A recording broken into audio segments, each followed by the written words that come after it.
देखिए एग्ज़ाम है तो थोड़ा प्रेशर तो रहेगा ही, डेफिनेट सी बात है।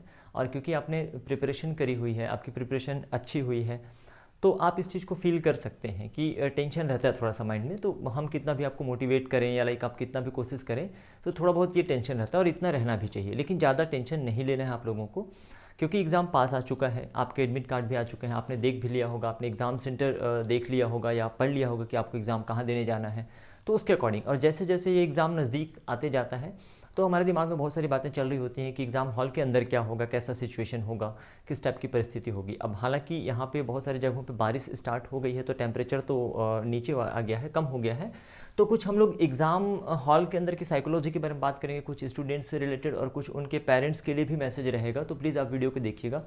और एट द एंड मैं आप लोगों को ये भी बताने वाला हूँ कि आपको OMR शीट कैसे अटैम्प्ट करना है, ताकि आप मैक्सिमम अपना आउटपुट एग्ज़ाम में दे सकें। देखिए साल भर, 1 साल, 2 साल, 3 साल, कई बच्चे 4 साल से प्रिपरेशन कर रहे होते हैं। तो जितना भी अभी तक आपने मेहनत किया है, उसका आउटपुट या वो तभी सार्थक होगा जब आप उसको अपने OMR शीट पे अटैम्प्ट करके आते हो।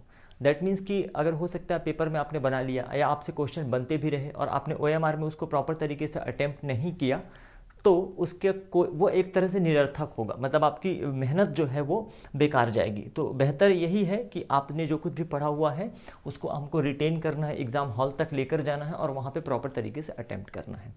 अब ये मोमेंट नहीं रहा कि हम बहुत ज़्यादा सोचें इस बारे में, सिलेक्शन होगा नहीं होगा, ये सारी चीज़ें। तो पहली बात, कुछ चीज़ें हैं जैसे स्टूडेंट को ऑन टाइम। पहली बात देखिए, आप एग्ज़ाम हॉल पे, एग्ज़ाम सेंटर पे समय से थोड़ा पहले ही पहुंच जाइए, ताकि आप अपने एग्ज़ाम हॉल पे अपने सीट तक एक सही टाइम पे पहुंच जाएं और ख़ुद को वहाँ पे एडजस्ट कर सकें। तो आपको बिल्कुल डिले नहीं करना है, कोशिश करिए कि किसी कारण से आपको डिले ना हो। आप वहाँ जाने का रास्ता, वहाँ जाने का जो साधन है, आप अपनी गाड़ी से जा रहे हैं या किसी भी माध्यम से जा रहे हैं, तो ये सारी चीज़ें आप पहले से लाइन अप कर लीजिए। लास्ट मोमेंट पे कहीं भी कोई ऐसी दिक्कत ना हो जाए लाइक जिसके कारण से आप ओवर एंग्जाइटी फील करने लगे। तो उससे ये होता है कि जो चीज़ें हमको याद भी रहती हैं पूरे साल भर, तो एंग्जाइटी के कारण, डर के कारण जो होता है वो हमारे दिमाग से निकल जाता है या सडन नहीं आता है ना। दूसरी चीज़, खुद को किसी भी चीज़ को लेकर डिस्ट्रैक्ट नहीं करना है। लोगों से बात करना थोड़ा अवॉइड करें, कम से कम लोगों से बात करें, ठीक है, क्योंकि न जाने किसकी कौन सी बात आपको दिल के छू जाए और आप उस चीज़ से डिस्ट्रैक्ट हो जाएं। तो कोशिश करिए खुद को डिस्ट्रैक्ट नहीं करना है, बिल्कुल काम डाउन रहना है, शांत रहना है माइंड को, ठीक है। साथ में अब किसी प्रकार का रिग्रेट फील नहीं करना है। रिग्रेट किस चीज़ का, कि मुझे ये भी पढ़ लेना चाहिए था, मुझे वो भी पढ़ लेना चाहिए था। अब ये रिग्रेट जो है ना, इसलिए आता है दिमाग में कि लाइक जैसे आप किसी फ्रेंड से बात कर रहे हैं और उसने आपसे पूछ दिया कि आपने लैक ओपेरन मॉडल पढ़ा या नहीं पढ़ा है, या फिर जेनेटिक्स का कोई टॉपिक पढ़ा नहीं है, इन्वायरमेंटल इशू का नहीं पढ़ा है, लाइक ऐसा। तो कोशिश करें कम लोगों से बात करें, क्योंकि देखो सिलेबस वो चीज़ है जो कभी पूरी नहीं हो सकती, ये तो फैक्ट है। आप उसको 100 बार भी पढ़ेंगे तो कहीं ना कहीं आपको लगेगा कि कुछ ना कुछ छूट गया है। तो बेहतर ये है कि देखो जितना होना था, आप एग्जाम हॉल पे पहुंचने वाले हैं, वहाँ पे पहुंच चुके हैं हो सकता है, और उस समय रिग्रेट करने का कोई मतलब नहीं है। जितना भी आपने पढ़ा हुआ है आपके सिलेक्शन के लिए वो पर्याप्त है। अब आप जितना पढ़ चुके हो उसको अपने OMR शीट में अटेम्प्ट करना है, ठीक है। अच्छा फील करने की कोशिश करें, ठीक है, फील गुड, ठीक है, पॉजिटिव सोचें, अपने लाइफ के कुछ अच्छे मोमेंट्स के बारे में सोचें, तो आपको वहाँ पे अच्छा फील होगा, पॉजिटिव फील होगा, ठीक है। किसी के साथ, किसी के भी साथ, चाहे वो ऑटो वाला हो, चाहे वो आपके रिलेटिव्स हो, या फिर वो एग्जाम हॉल के अंदर आपका इन्विजिलेटर हो, किसी के साथ किसी भी टाइप का आर्गूमेंट या बहस नहीं करना है। हो सकता है कोई कड़वी बात आपको वो बोल दें जिससे कि आपके दिमाग में वो बात घूमते रहे। तो बेहतर है कि हम किसी से बहस नहीं करेंगे पूरे, है ना, एग्जाम हॉल के अंदर या बाहर कहीं भी, या लास्ट 2 to 3 डेज में हम अपने दिमाग को बिल्कुल शांत रखेंगे, कोई बहस नहीं करेंगे। एग्जाम हॉल के बाद देख लेंगे, है ना, बाद में निपट लेंगे इन सब चीज़ों से, ठीक है। पैनिक नहीं होना है, चीज़ें आसान हो जाएंगी, कोई दिक्कत नहीं है। थोड़ा सा फील होता है डेफिनेटली, जैसे जैसे एग्ज़ाम आता है हम आप लोगों को पढ़ाते हैं, तो जितना आप लोग एंग्जाइटी फील करते हो उतना हम लोगों को भी होता है। तो किसी भी टाइप से पैनिक नहीं होना है, या कोई ऐसी सिचुएशन क्रिएट भी हो जाती है तो खुद को हैंडल करना सीखो। देखो आप लोग डॉक्टर बनने वाले हो, डॉक्टर को ऐसे इमरजेंसी सिचुएशन हैंडल करना आना चाहिए लाइफ में, तो ये आपका एक स्टेप है, ठीक है। और एग्ज़ाम हॉल में पहुंच के, टाइम से पहले पहुंच के आप खुद को ना उसके अकॉर्डिंग एडजस्ट कर लो। अब ये मैं इसलिए मेंशन कर रहा हूँ, देखिए साल भर जो तैयारी करनी थी आपने कर ली है, मैंने कहा अब जो आपके मार्क्स आने वाले हैं, जो OMR शीट में आप अटेम्प्ट करोगे, ये कुछ ऐसे कंडीशन है जिसको थोड़ा बहुत गड़बड़ हो जाता है, इधर उधर हो जाता है, आप ओवर एंग्जाइटी फील करने लगते हो, तो आपका मार्क्स 2-4 नंबर पे बेटा कम होते हैं ना, तो ये डिसाइड कर देता है कि आपको व्हाइट एप्रन इस साल मिलेगा या अगले साल मिलेगा। मिलेगा तो जरूर, ये तो तय है। समय का फ़र्क होता है। तो खुद को एडजस्ट करना है, लाइक जैसे एक नए जगह पे, एक नए एग्जाम सेंटर पे आप बैठे हो सकता है कि वो चेयर कंफर्टेबल ना लगे आपको, जो सिटिंग के लिए बेंच दी गई है, या फिर वहाँ का फ़ैन जो है आवाज़ कर रहा है, घूम फिर रहा है, तो आपको डिस्ट्रैक्ट कर रहा है। अपने दिमाग को आपको डिस्ट्रैक्ट नहीं करना है ये छोटी मोटी चीज़ों को लेके, ठीक है। आप कोशिश करिए, आप फील करने की कोशिश करिए कि ठीक है, इट्स ओके, कंप्रोमाइज़ करिए, ठीक, जैसा भी मिल गया इट्स ओके, क्योंकि ये जो 3 घंटे हैं ये बहुत इंपॉर्टेंट है।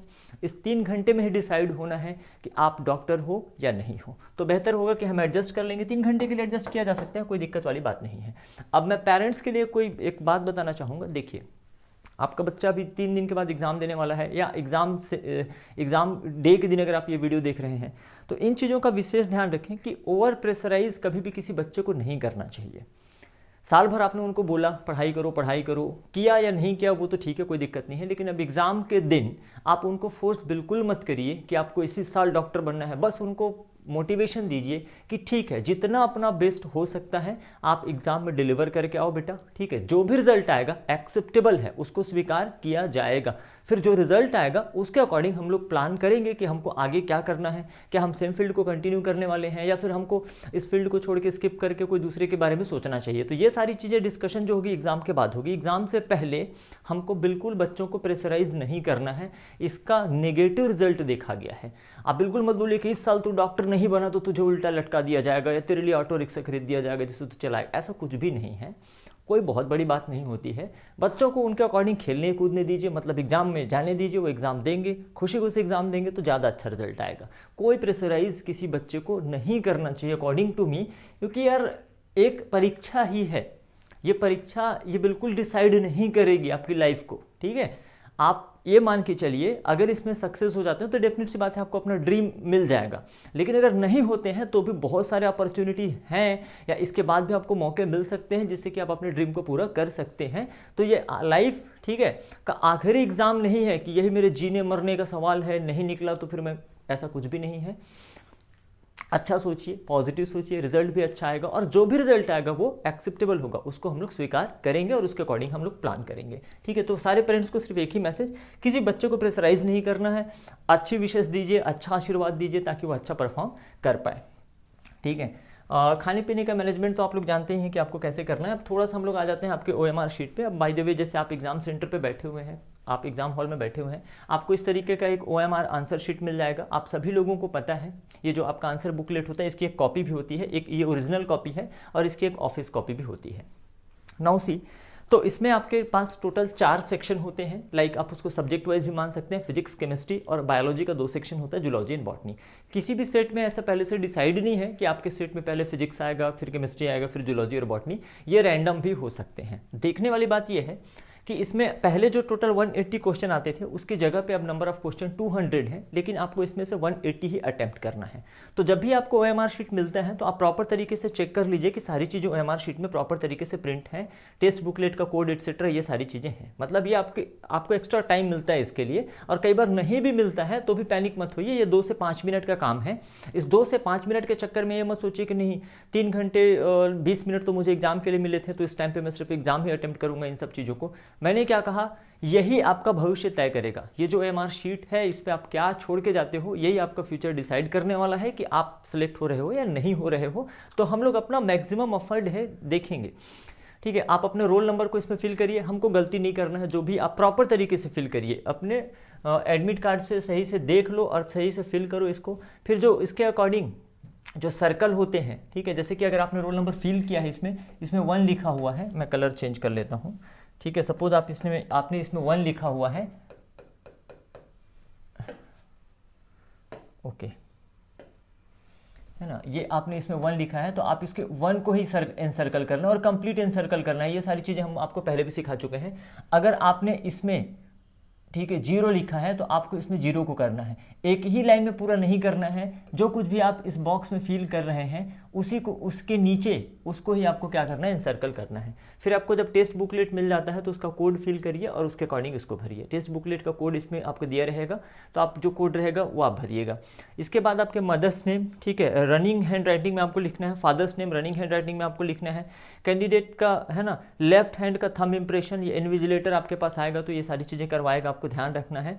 फिर आपको सिग्नेचर ऑफ इन्विजिलेटर, ठीक है, आपका इन्विजिलेटर का सिग्नेचर है, तो ये सारी चीज़ें आपको वहाँ पे करनी है। अब बात आ जाती है, इससे आपका स्कोर नहीं मिलने वाला है, ठीक है, आपकी हैंडराइटिंग देख के आपको मार्क्स नहीं दिया जाएगा। जो भी स्कोर आपको मिलने वाला है इससे मिलने वाला है, तो ध्यान से आपको इसमें अटेम्प्ट करना है। अब देखिए OMR शीट कैसे अटेम्प्ट करें, कौन से सब्जेक्ट को पहले अटेम्प्ट करना है, किसको बाद में करना है, इन पे हम लोग बात कर लेते हैं। पहले तो आप लोग है ना एग्ज़ाम शुरू होने से पहले ही इस OMR से फ्रेंडली हो जाइए। क्वेश्चन नंबर 1 से लेके 35 तक, ठीक है, यहाँ पे 2 सेक्शन में आपका क्वेश्चन पेपर रहता है। किसी भी सब्जेक्ट के 2 सेक्शन, अलग अलग सेक्शन होते हैं। मैंने आप सब्जेक्ट वाइज बताया था, फिजिक्स, केमिस्ट्री, जूलॉजी, बॉटनी। अब सपोज मैं ऐसा मान लेता हूँ कि पहला जो सेक्शन है आपका फिजिक्स का है, फर्स्ट जो सेक्शन है दैट इज ऑफ फिजिक्स, ठीक है, तो ये आपका मान लीजिए कि ये आपका फिजिक्स का है, सपोज कर लेते हैं। तो क्वेश्चन नंबर 1 से लेके 35 तक ये क्वेश्चन जो कंपलसरी होते हैं, दैट मीन्स कि इसमें आपको ऑप्शन नहीं मिलता है। यदि आपको आता है तो आपको अटेम्प्ट करना ही है, और यदि नहीं आता है तो आप उसको छोड़ सकते हैं। मार्किंग स्कीम आप सभी लोगों को पता होगा, करेक्ट करने पर आपको +4 मार्क्स मिलते हैं, जबकि आप इनकरेक्ट करेंगे तो -1, ठीक है। तुक्का कैसे मारना है इसके बारे में हम लोग बाद में बात करेंगे। लेट्स सी, इसका जो दूसरा सेक्शन होगा इसी सब्जेक्ट का, जिसमें टोटल क्वेश्चन होंगे 15 क्वेश्चन होंगे, जिसमें से केवल 10 क्वेश्चन ही आपको अटेम्प्ट करने हैं, ठीक है। तो इस तरह के पहले सेक्शन के 35 और दूसरे सेक्शन के 10 क्वेश्चन मिलाकर टोटल क्वेश्चन 45 हो जाते हैं, जिसके मैक्सिमम मार्क्स होंगे 180। तो ऐसे ही आप बाकी में भी आप देख लीजिएगा, जब टेस्ट बुकलेट आपको मिलता है, लाइक फॉर एग्जाम्पल ऐसा जब आपको क्वेश्चन पेपर मिलेगा जिसमें क्वेश्चंस रहेंगे, तो जब आप अटेम्प्ट कर रहे होते हैं तो बिल्कुल आपको केयरफुल रहना है कि जिस क्वेश्चन को आपने सॉल्व किया है उस क्वेश्चन को ही आप OMR शीट में अटेम्प्ट कर रहे हैं। तो आप ना मन ही मन में उसको बोल के प्रोनाउंस करके ही करिए कि लाइक मैं इसमें क्वेश्चन नंबर 46 बना रहा हूं, तो मुझे क्वेश्चन नंबर 46 में ही अटेम्प्ट करना है। दैट इज ऑफ ये है आपका क्वेश्चन नंबर 46 का A, तो फिर क्वेश्चन नंबर 46 का A मैंने, या फिर नंबर 1 ऐसे इस तरीके से अटेम्प्ट किया, तो इससे मिस्टेक नहीं होगा। कई बार बच्चों से क्या होता है कि टेस्ट बुकलेट में तो वो A अटेम्प्ट करते हैं, और लेकिन जो OMR शीट है उसमें उन्होंने B अटेम्प्ट कर लिया। किसी भी टाइप का इनकरेक्ट अटेम्प्ट करते हैं या एक से ज़्यादा अटेम्प्ट करते हैं तो उसमें आपकी नेगेटिव मार्किंग हो जाती है। इस तरीके का क्रॉस वगैरह आपको नहीं करना है कि पहले आपने B लगाया था, अब आपका मूड चेंज हो गया तो अब आप उसको C लगा दो, तो इस तरीके की हरकत नहीं करना है, ठीक है। तो ऐसे ही बाकी में भी आपको सेगमेंट मिलेगा। शुरू के जो 35 क्वेश्चंस रहेंगे, नंबर आप बिल्कुल चेक करिएगा, क्योंकि सब में यहाँ पे जैसे 50 पे एंड हो रहा है तो यहाँ 51 से स्टार्ट हो रहा है। तो नाउ दूसरा जो सेक्शन है उसके 51 से लेके 85 तक ये कंपलसरी क्वेश्चंस रहेंगे। इसके बाद के नेक्स्ट जो 15 क्वेश्चंस हैं इसमें से आपको कोई 10 ही अटेम्प्ट करना है। अब इस बात में कई बच्चे कंफ्यूज होते हैं कि अगर 10 से ज़्यादा आपने अटेम्प्ट कर दिया तो क्या होगा, तो उसमें आपका फर्स्ट 10 ही चेक होगा, उसके बाद वाला चाहे करेक्ट हो या इनकरेक्ट हो उससे कोई फर्क नहीं पड़ता है। तो कोशिश करिए कि इस 15 में से 10 अटेम्प्ट करना है। तो ऐसा अगर आपको समझ में आ गया होगा, ये पैटर्न लास्ट ईयर से चल रहा है और आपने इसकी प्रैक्टिस भी की होगी, तो कोई दिक्कत आपको इसमें नहीं होना चाहिए।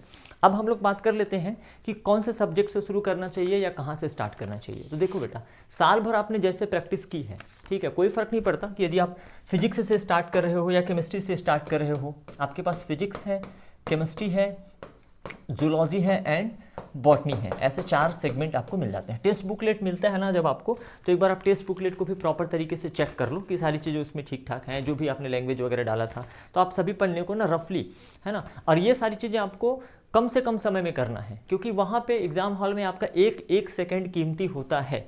एग्जाम हॉल के बाहर की बात नहीं कर रहा हूँ मैं, वहाँ पे तो आप कितना भी टाइम वेस्ट कर सकते हैं, लेकिन एग्जाम हॉल के अंदर आपको 1 सेकंड भी वेस्ट नहीं करना है। तो सबसे पहले आपने टेस्ट बुकलेट को चेक किया। मैंने देखा है और मैं खुद भी ऐसा ही करता था कि ज़्यादातर केसेस में मैं हमेशा बायोलॉजी सेगमेंट से स्टार्ट करता था। इसके पीछे 2 रीज़न है कि बायोलॉजी को जब मैं सॉल्व करता था तो मैं साइमल्टेनियसली, ठीक है, टेस्ट बुकलेट के साथ ही साथ में अपने OMR को भी साइड में रखता था और OMR में भी अटेम्प्ट करते चलता था। लाइक मैं जैसे देख लेता हूँ कि इसमें जो सेकंड सेगमेंट है वो बायो का है, यहाँ पे जो दूसरा सेगमेंट है वो मान लेते हैं सपोज बायो का सेगमेंट है, ये वाला आपका बायोलॉजी का सेगमेंट है। तो मैं जैसे टेस्ट बुकलेट में क्वेश्चन नंबर सपोज 51 मैंने देखा, अब मुझे लग रहा है कि 51 का मैं ऑप्शन नंबर C या 3rd पे श्योर हूँ, तो फिर मैं तुरंत ही अटेम्प्ट करता था। कई बच्चे क्या करते हैं कि पहले टेस्ट बुकलेट में अटेम्प्ट करते हैं और उसके बाद फिर OMR शीट में, तो इससे थोड़ा सा साइकोलॉजिकल प्रेशर होता है। होता ये है कि जब आप 2 से ढाई घंटे वेस्ट कर चुके होते, मतलब वेस्ट नहीं कहना चाहिए, 2 से ढाई घंटे तक आप टेस्ट बुकलेट सॉल्व कर चुके होते हो, लेकिन अभी भी 2 से ढाई घंटे के बाद भी आपका OMR शीट क्या है, 0 है। मैंने क्या कहा, आप इस टेस्ट बुकलेट में कितना सॉल्व करते हो इससे कतई फर्क नहीं पड़ता, उस जितना आपने सॉल्व किया हुआ है उसमें से कितना आप OMR में अटेम्प्ट कर पाते हो, इससे ही आपको मार्क्स मिलेंगे। तो आप किसी भी सब्जेक्ट से स्टार्ट कर सकते हैं। हालांकि अगर तुलनात्मक रूप से देखा जाए कंपैरेटिवली, तो फिजिक्स जो है टाइम टेकिंग होता है, ठीक है। उसके बाद केमिस्ट्री और जूलॉजी में रिलेटिवली कम टाइम लगता है। मतलब जूलॉजी बॉटनी के जो टोटल 90 क्वेश्चंस हैं, या यहाँ पे यूँ कहें कि 100 क्वेश्चन हैं, जिसके लिए आपको 20 मिनट एक्स्ट्रा टाइम भी दिया जा रहा है। तो इसको करने में आपके पास, ठीक है, 40 to 45 मिनट में ईजिली आप फर्स्ट राउंड कंप्लीट कर सकते हैं, ठीक है। तो अभी मैं आपको राउंड के बारे में भी बताने वाला हूँ कि किस तरीके से फर्स्ट राउंड, सेकेंड राउंड और थर्ड राउंड में हमको अटेम्प्ट करना चाहिए। तो जनरली आप बायोलॉजी से स्टार्ट करिए, ठीक है। कई बार क्या होता है कि किसी क्वेश्चन से आपने स्टार्ट किया, सपोज फॉर एग्जांपल 51 से आपने बनाना चालू किया, 51 क्वेश्चन आपसे नहीं बना, 52 नहीं बना, 53 नहीं बना। अब इसी समय आप ना प्रेशर में आ जाते हो। देखो बेटा, 200 क्वेश्चन हैं, 2, 4, 6, 8 अगर लगातार आपको डिफिकल्ट मिल गए अनफॉर्चुनेटली, तो टेंशन लेने की जरूरत नहीं है। आप तुरंत उस जगह से स्किप कर दो।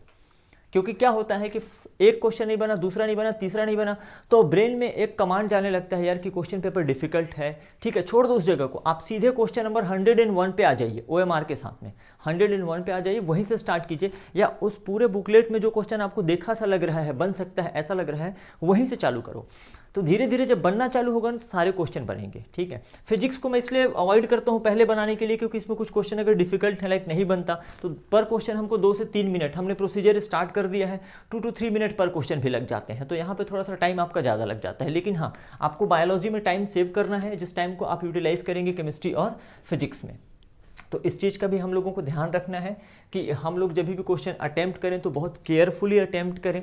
और अगर कहीं से भी हमने स्टार्ट किया है लाइक रैंडम, और वहाँ से 2, 4, 5 क्वेश्चन नहीं बन रहे हैं, तो टेंशन लेने की जरूरत नहीं है। There are many question to solve. देखो, बनाने के लिए बहुत सारे क्वेश्चन हैं, और सिलेक्शन के लिए आपको 200 में से जरूरी नहीं है कि आप पूरे, एक तो मैक्सिमम आपको 180 अटेम्प्ट करने हैं। और मैं आपको बता दूं कि आप कायदे से 150, मैं छत्तीसगढ़ स्टेट की अगर बात करूं तो 150 to 160 तक भी अटेम्प्ट करके सिलेक्ट हो सकते हैं। जनरल OBC कैंडिडेट की बात कर रहा हूं। हालांकि आप हमारे पिछले वीडियो से ये देख सकते हैं कि अदर कैटेगरी के बच्चों के लिए कितना स्कोर करना जरूरी होता है। तो ऐसा कंपलसरी नहीं है कि सारे क्वेश्चन आपको अटेम्प्ट करने हैं। तो ठीक है, नहीं बना तो वहीं से स्टार्ट कर लीजिए जहां से आप बना सकते हैं, और एक बार बनने का प्रोसेस चालू हो जाएगा तो आपसे सारे क्वेश्चन बनेंगे। तो इस चीज़ का भी आपको ध्यान में रखना है। अब मैं कुछ राउंड्स के बारे में आपको बता देता हूँ कि किस तरीके से आपको राउंड 1, राउंड 2, तो जो क्वेश्चन पेपर आपको मिलेगा ना, आप उसके लिए ना 3 राउंड डिसाइड कर सकते हैं। Round 1, round 2, round 3। नया कुछ ट्राई नहीं करना है आपको। नया कहने का मतलब, अगर आप शुरू से इस तरीके से प्रैक्टिस करते आए हैं कि आपने एक बार टेस्ट बुकलेट में सॉल्व किया और फिर उसके बाद OMR में अटेम्प्ट करते हैं, तो अब ठीक है, कोई दिक्कत नहीं है। जहां तक मेरा सवाल है, जिस क्वेश्चन में आप कॉन्फिडेंट हो, ये इससे समय बचता है, आपको लगता है कि इस क्वेश्चन में 100% यही आंसर होगा, इसमें कोई डाउट नहीं है, तो आप बुकलेट के साथ साथ आप इसमें भी अटेम्प्ट करते चलिए। इससे आपका टाइम बचेगा। क्या होता है, दोबारा जब आप बुकलेट को पढ़ते हो अटेम्प्ट करने के लिए, मतलब एक बार आपने बुकलेट में अटेम्प्ट कर लिया, दूसरी बार जब आप OMR में अटेम्प्ट करने जाते हो, तो उसमें इस टाइप के एरर होने के चांसेस ज़्यादा रहते हैं कि आपने टेस्ट बुकलेट में क्वेश्चन नंबर 120 पढ़ा और OMR में 121 में अटेम्प्ट कर दिया। पहली चीज़। दूसरी चीज़, दोबारा पढ़ने में भी टाइम वेस्ट होता है कहीं ना कहीं। तो आप कोशिश करिए एटलीस्ट बायोलॉजी सेगमेंट का कि आप उसमें पहली बार में ही अटेम्प्ट कर पाएँ। चलिए, थोड़ा सा राउंड के बारे में मैं आपको बता देता हूँ। तो क्वेश्चन पेपर आपके पास देखिए 3 घंटे 20 मिनट का समय है। 3 घंटे 20 मिनट का समय है। चलिए, 20 मिनट का टाइम हम लोग बचा के रखते हैं, रिजर्व टाइम जिसको बोला जाता है, जिसमें मैं बताऊंगा कि आपको लास्ट 20 मिनट में क्या करना है। तो पहले जो 3 घंटे आपको टाइम मिला है, तो राउंड 1 का मतलब होता है कि आप जब क्वेश्चन सॉल्व कर रहे हैं, ठीक है, आप कोशिश करिए कि सारे क्वेश्चन एक तो पढ़ पाएँ, 180 प्लस जो 20 क्वेश्चन है, और जिस क्वेश्चन में आप ऑलमोस्ट 100% श्योर हैं उसको आप राउंड 1 में अटेम्प्ट कर दीजिए, ठीक है। और जिस क्वेश्चन को आपने अटेम्प्ट नहीं किया है OMR शीट में, उस क्वेश्चन को बुकलेट में आप गोला लगा दो। बुकलेट में ही आप पेंसिल से गोला लगा दो।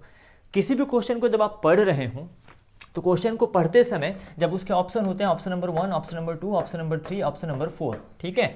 मान लो ये क्वेश्चन पूरी तरह से मुझे नहीं आता, ये क्वेश्चन नंबर सपोज 51 था, ठीक है, ये क्वेश्चन पूरी तरह से नहीं आता, लेकिन मुझे ऐसा लग रहा है कि इसमें आंसर 3rd और फर्स्ट तो नहीं हो सकता, तो आप उसको भी क्रॉस कर दिए रहिए। क्योंकि लास्ट मोमेंट पे अगर आपको तुक्का मारने की जरूरत पड़ती है, तो ऐसे क्वेश्चन पे तुक्का मारने की ज़्यादा चांसेस हैं, तुक्का सही होने के चांसेस ज़्यादा रहते हैं, क्योंकि आपको पता चल गया है कि फर्स्ट और थर्ड तो नहीं होगा। ये एक अच्छा मेथड है क्वेश्चन सॉल्व करने का, कि जब आप श्योर हो जाते हो कि कौन कौन सा आंसर नहीं होगा, जब आप आंसर ऑप्शन पढ़ रहे हो, पहले आपने क्वेश्चन पढ़ लिया, फिर अब आप ऑप्शन पढ़ रहे हो, तो आपको श्योर हो जाता है कि भाई ये फर्स्ट और थर्ड नहीं होगा, तो आप उसको क्रॉस कर दीजिए। भले ही अभी आप 51 क्वेश्चन को अटेम्प्ट मत करिए, उसको रिव्यू के लिए छोड़ दीजिए, बाद में हम लोग उसको देखेंगे, लेकिन आप ऐसा करके रखिए ताकि दोबारा में आपको इन दोनों ऑप्शन को रीड करने की जरूरत ना पड़े। तो एक तरीका ये भी होता है। तो राउंड 1 में आपने क्या किया, 100% श्योर क्वेश्चन पे मार दिया, ठीक है, इस टाइम तक आपने सारा पढ़ लिया हुआ था। राउंड 2 में ऐसे ही क्वेश्चन को आपको सॉल्व करना है जो आपको पहले थोड़ा डाउटफुल लगते थे, और आप यकीन मानिए कि राउंड 2 तक इसका आंसर आपके दिमाग में आ जाएगा। कई बार क्या होता है, क्वेश्चन बुकलेट में ही या कई सारे क्वेश्चंस में ही कुछ ऐसे हिंट छुपे रहते हैं जिसके माध्यम से आप किसी दूसरे क्वेश्चन को भी बना सकते हो। तो ऐसे क्वेश्चन को आप राउंड 2 में करिए। अब क्या बच गया, राउंड 3 बच गया, ठीक है। अब ये राउंड 3 थोड़ा सा रिस्की होता है। राउंड 3 लाइक कि अगर आपको लगता है कि अभी तक जितना आपने अटेम्प्ट किया है और उतने क्वेश्चन में आपके उतने जरूर सही हो रहे हैं जिससे कि आपको मेडिकल कॉलेज में एडमिशन मिल जाएगा, जो भी आप डिज़ायर करते हो, जो भी आप डिज़र्व करते हो, तो तुक्का मारने की जरूरत, मैं सजेस्ट करता हूं कि तुक्का मारने की जरूरत नहीं है। तुक्का मारने की जरूरत इसलिए नहीं है क्योंकि इसके पीछे कारण है। किसी भी क्वेश्चन के 4 जो ऑप्शन होते हैं उसमें एक ही सही होता है और बाकी क्या होते हैं, करेक्ट होते हैं। तो किसी ऑप्शन के करेक्ट होने की जो प्रोबेबिलिटी है 25% होती है, जो संभावना है, जो प्रायिकता है, और गलत होने की जो प्रोबेबिलिटी है वो 75% होती है। तो जनरली जो तुक्का होता है, यदि आप स्मार्ट नहीं है और आपको तुक्का मारने की टेक्निक नहीं आती है तो आप तुक्का न मारें तब तक जब तक कि आप सेफ हैं। आपको लगता है कि इस स्कोर पे आपको एक मेडिकल कॉलेज मिल जाएगा तो रिस्क मत लीजिए। हो सकता है कि तुक्का मारने के कारण आपके नेगेटिव मार्किंग ज़्यादा हो गए और आप कट ऑफ मार्क्स से थोड़ा नीचे रह गए। तुक्का कब और कैसे मारना चाहिए इसके लिए मैं सेपरेट वीडियो बनाऊंगा। So that's all for this video. मिलते हैं नेक्स्ट वीडियो में। Thank you very much.